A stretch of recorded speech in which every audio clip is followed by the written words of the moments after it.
talk about is going to be your business valuation. You ever wonder what your business is actually worth?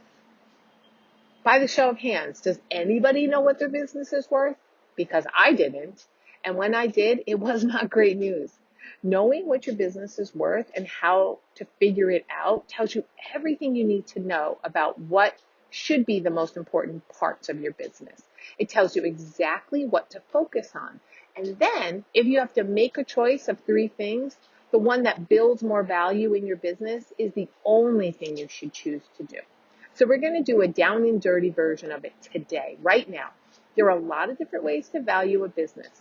And there's a lot of things that you can add back in and take out, but we're going to do a very basic version today, just so you know when you leave here today, you're going to know exactly what your business is worth. And you don't have to be shy about this. It's simple math.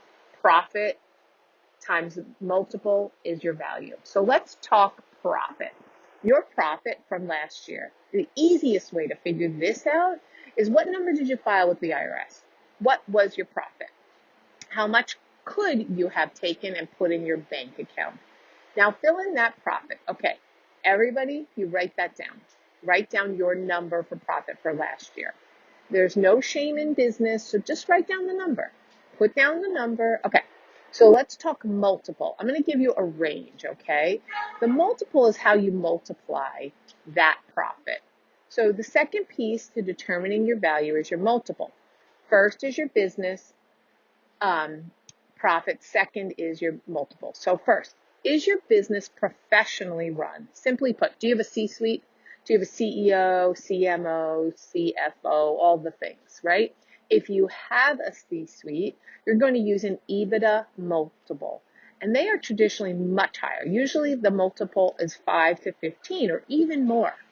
But if you do not have a full C-suite, which most don't, that's predominantly most of us, you're going to use your seller discretionary earnings, or SDE. Okay, so this multiple is based on the profit you took home. But let's just go back a step. Profit range of 0 to 250,000, a safe bet is 1 to 1.5x. So if you made $100,000 last year, chances are a buyer would be willing to pay you $100,000, maybe $150,000. So from 0 to 250,000, your multiple is going to be 1 to 1.5.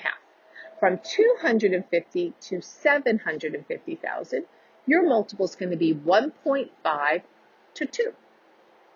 750,000 to 1.2 or 1.5 million, it's going to be 2 to 3.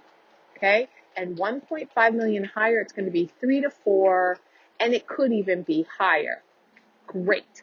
So the higher your profit, the higher your multiple is going to be.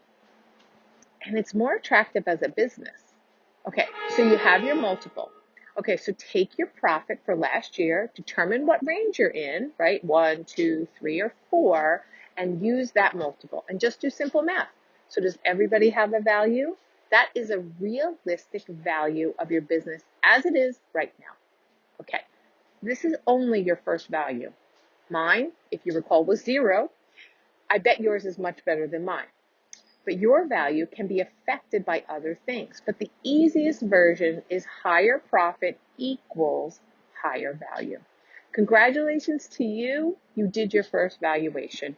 You know what your business is worth right now. You know it's based on your profit and your multiple, and you know how to figure it out.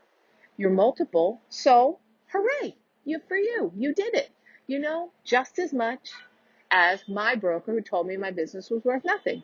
You have an exit plan, and you have your target, and you have your current value, right? So now what? How do those work out? Is there a gap? If your number is not what you were expecting, don't you worry. Watch video number 3 to learn more.